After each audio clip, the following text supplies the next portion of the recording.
Bienvenidos a Filosofía en tiempos de no filosofía, un espacio de reflexión profunda sobre el pensamiento filosófico. En la actualidad, un programa dirigido por Filosofía Tierra.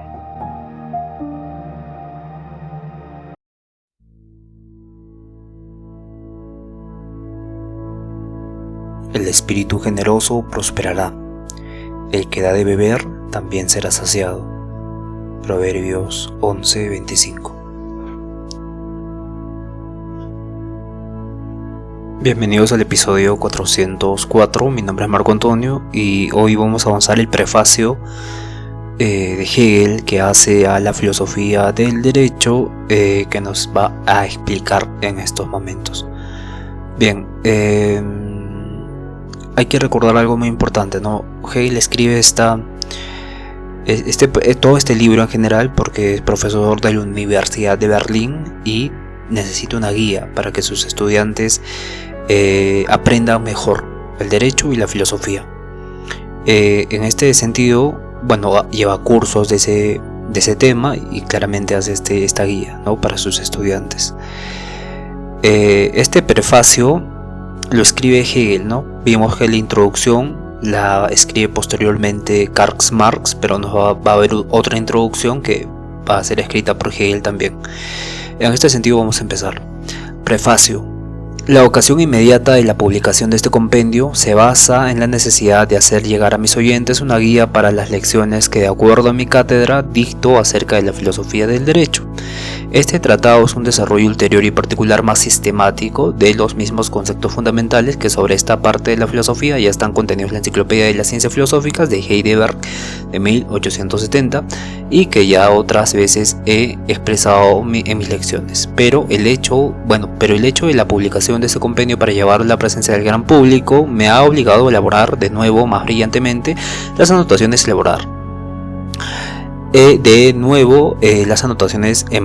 que en breves trazos debía señalar, antes de todo las ideas afines o divergentes, las consecuencias ulteriores, etc., a fin de aclarar alguna vez el contenido demasiado abstracto del texto y tener más amplia la visión de las ideas más próximas y divulgadas en los tiempos presentes. Así ha resultado una serie de anotaciones más amplias, ciertamente, de cuanto comporta el fin y la estructura de un resumen.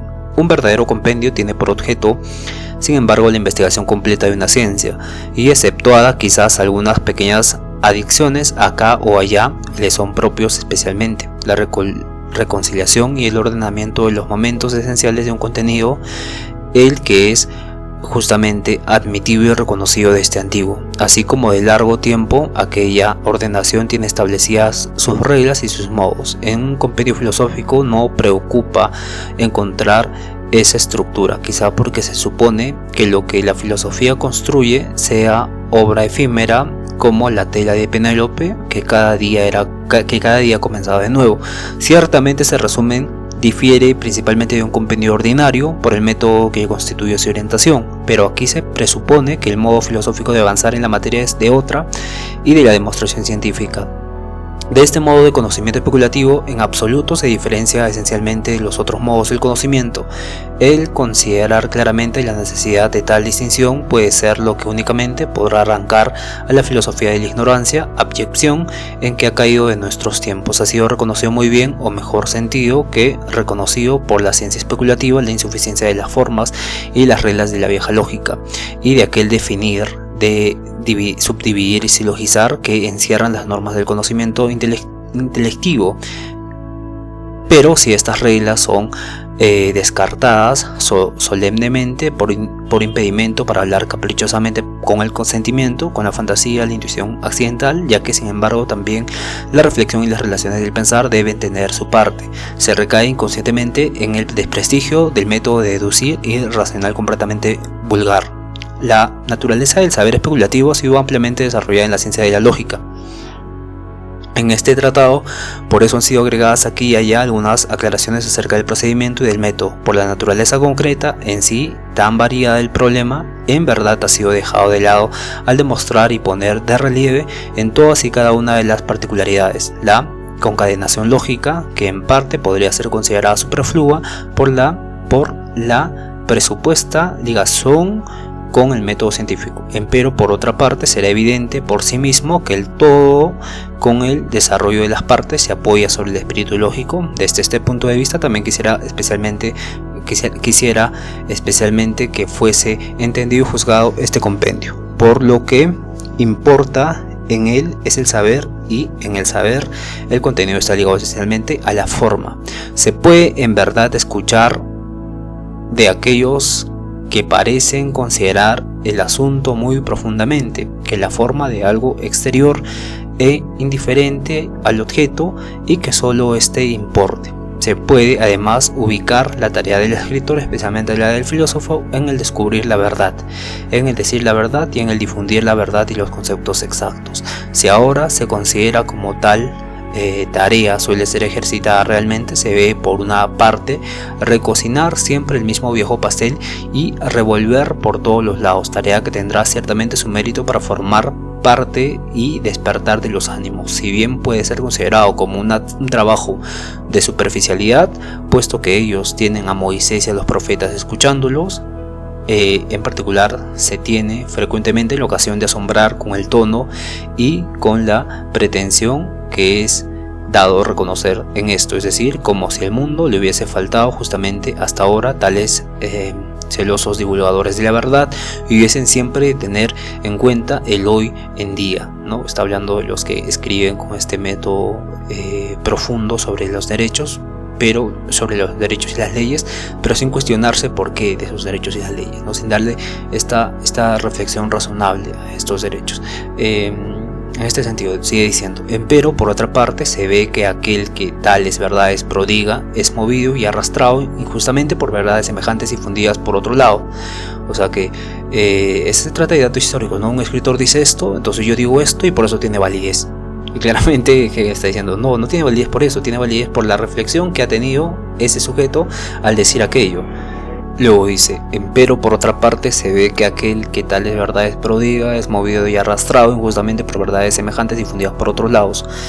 Se hace la pregunta: ¿qué es lo que ahora en esa multitud de verdades, ni viejo ni nuevo, sino constante, y que como nunca debe de estancarse aquí y allá de tales consideraciones informalmente inciertas? Y cómo de tales consideraciones informalmente inciertas, y cómo de otro modo diferenciarse y fortificarse si no es por medio del saber. Por lo demás, sobre el derecho, la ética y el Estado, la verdad es también antigua, como ha sido enunciada y renunciada públicamente en las leyes y en la moral pública y en la religión. Se hace la pregunta: ¿de qué tiene necesidad esta verdad en cuanto el espíritu pensante no solo está satisfecho de poseerla de una manera inmediata, sino también de concebirla y de conquistar la forma racional para el contenido ya racional en sí mismo, a fin de que parezca justificado por el pensamiento libre que no se detiene en el dato, ya sea este sostenido por la extrema autoridad positiva del Estado o por el consenso de los hombres, o por la autoridad del sentimiento íntimo y del corazón, y por el testimonio inmediatamente aquiescente del espíritu, sino que procede de sí, y precisamente por eso exige saberse unido de intimidad con la verdad. Bien, Hegel está diciendo que la verdad no debe ser aceptada solo porque lo diga el gobierno, lo diga la gente, lo diga el sentimiento, no que la verdad, la verdadera comprensión de la verdad surge cuando entendemos, surge con la razón, cuando la razón la entiende y la hace suya. Entonces la verdad vale de verdad cuando entendemos esa verdad con el pensamiento libre, y no solo cuando repetimos o sentimos las cosas o aprendemos aquella verdad. Entonces sigue diciendo, esa es la pregunta que se hace, ¿no? La verdad no debe ser verdad porque la diga alguien. Y luego sigue diciendo: la conducta simple del ánimo ingenuo es la de atenerse en confiada persuasión a la verdad públicamente reconocida y fundar sobre esta base sólida su modo de actuar y su firme posición de la verdad.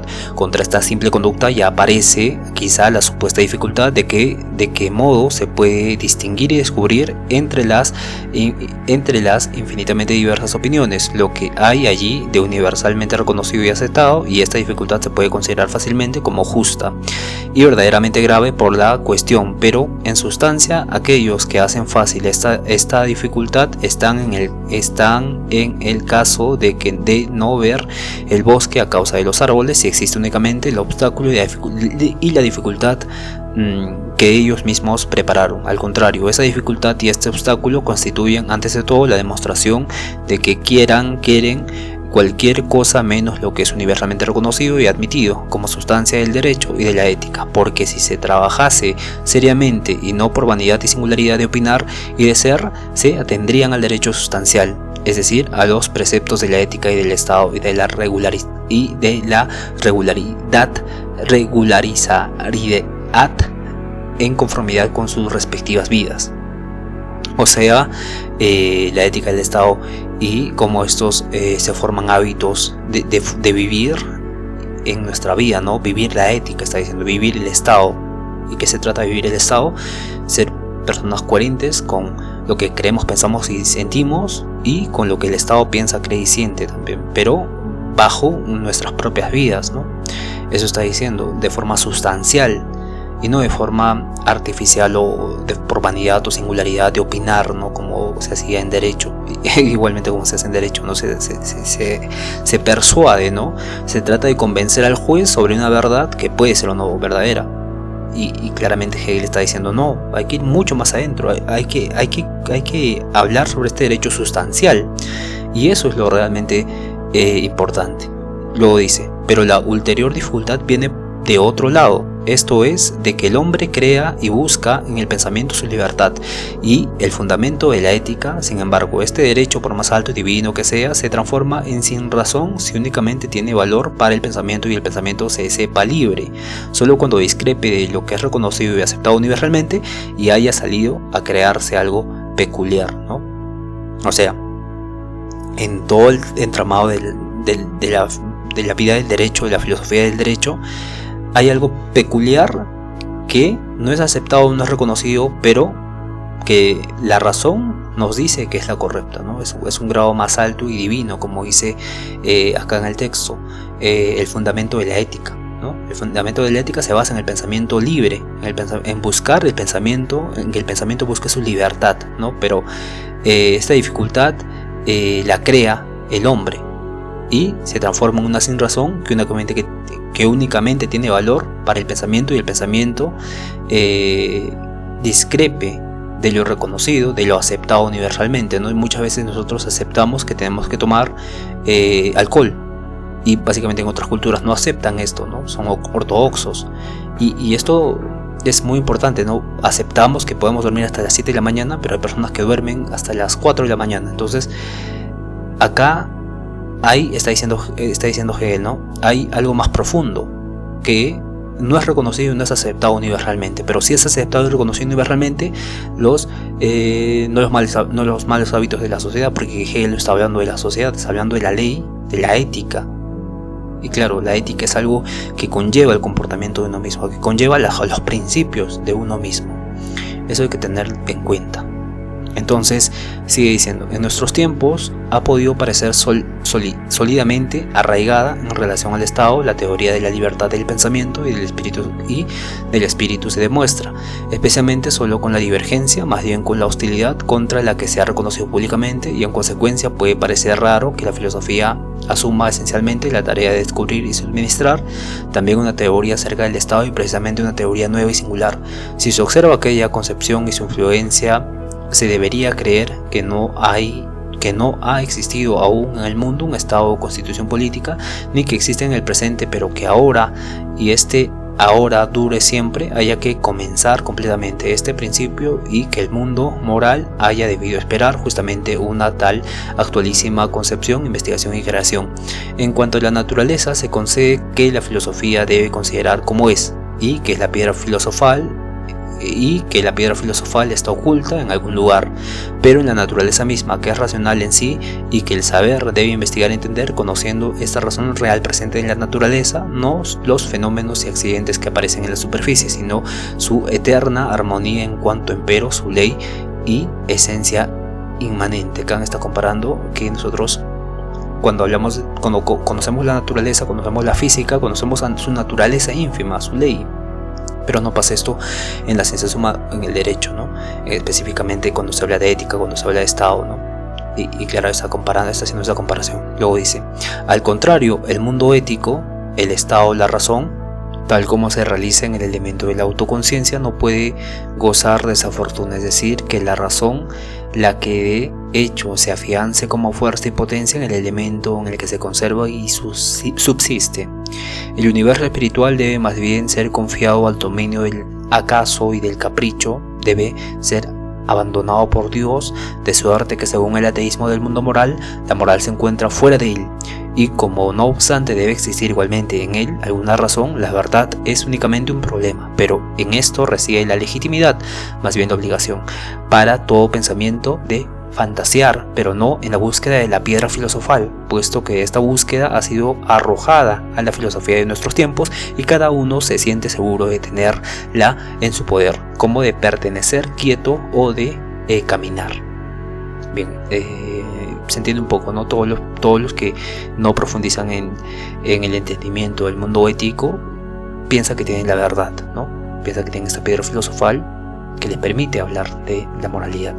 Luego sigue diciendo, ahora acontece ciertamente que los que viven en esta realidad del Estado y encuentran satisfechos en él su deber y su querer, o sea, los abogados y los hombres de leyes, y de estos hay muchos más de los que se cree, puesto que en el fondo lo son todos y que en consecuencia al menos tienen conscientemente su satisfacción en el Estado, se ríen de aquellas actitudes y afirmaciones y las toman por un vano juego, y alegremente o seriamente deleitable o peligroso, menos mal sería aquel enmarañado trajinar de la reflexión y de la vacuidad, como la acogida y el tratamiento que ya recibe fuese una cosa real que se desenvuelve en sí a su manera, pero es la filosofía la que es colocada en situaciones de mayor envilecimiento y de descrédito como esa ocupación. El peor de los envilecimientos es, como ya se ha dicho, que cada uno esté convencido de hallarse en condiciones de sentenciar a la filosofía en general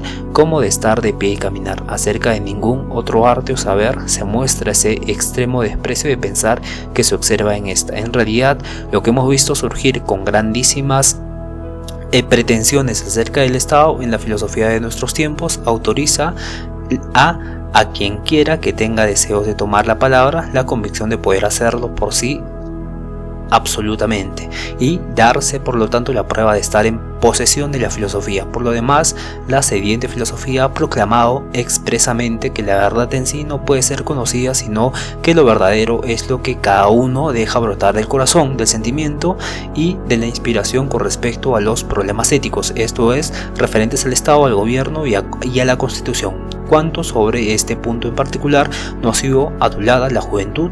La juventud, por cierto, se ha dejado decir complaciente el versículo el Señor lo da a los suyos en el sueño. Ha sido aplicado a la ciencia y por eso todo durmiente es contado entre los suyos y los conceptos que cada cual recibía en el sueño. Eran por eso necesariamente la verdad.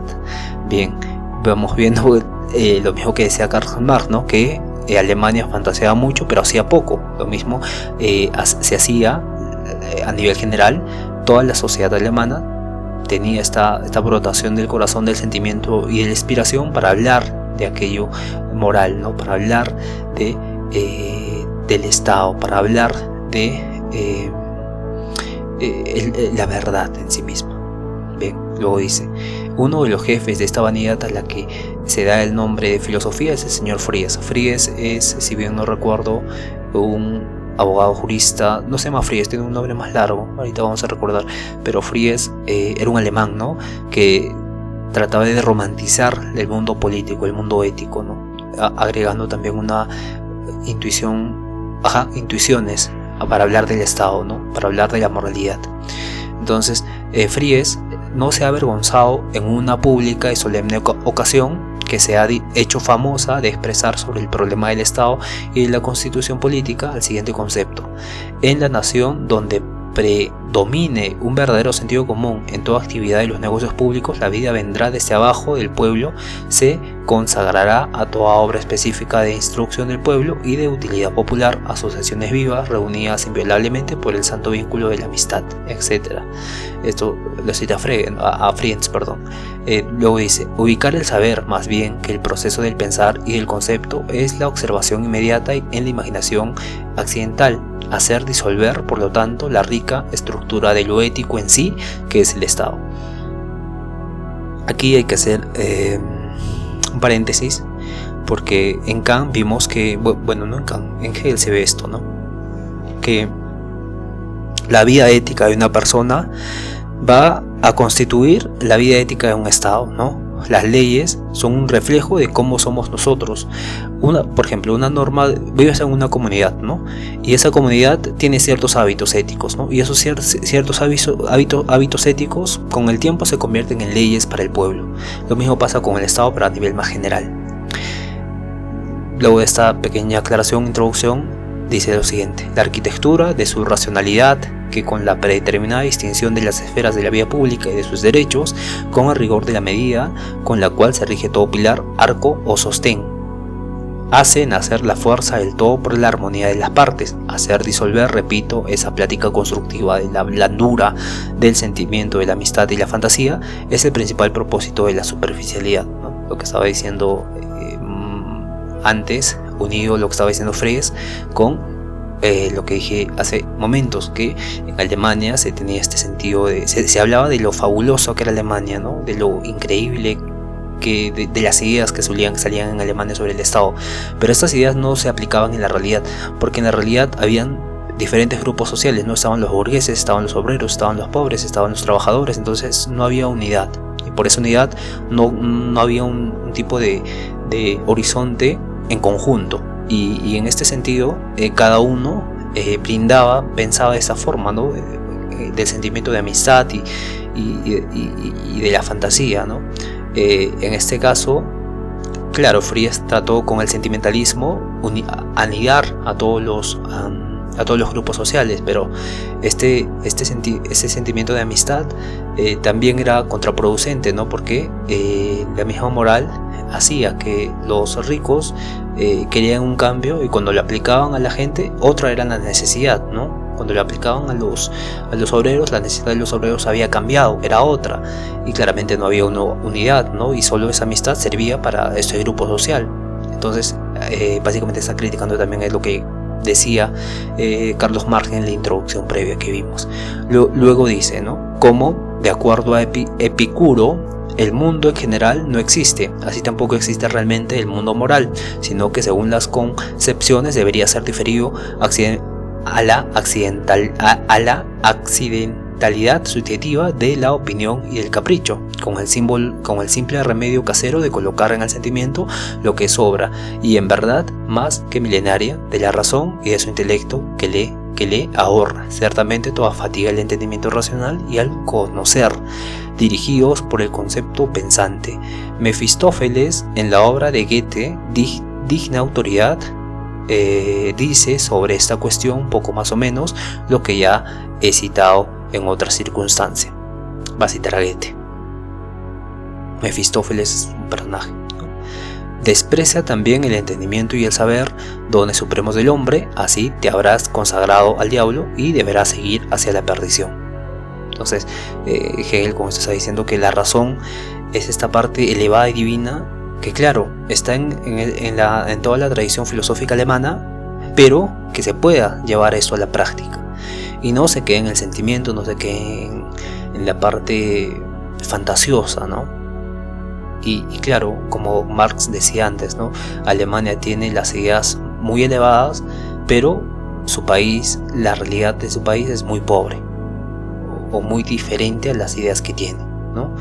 Y países como Francia e Inglaterra son más elevados a nivel de praxis, ¿no? Han aplicado todas esas ideas que Alemania ha tenido, pero no tienen esa esencia alemana.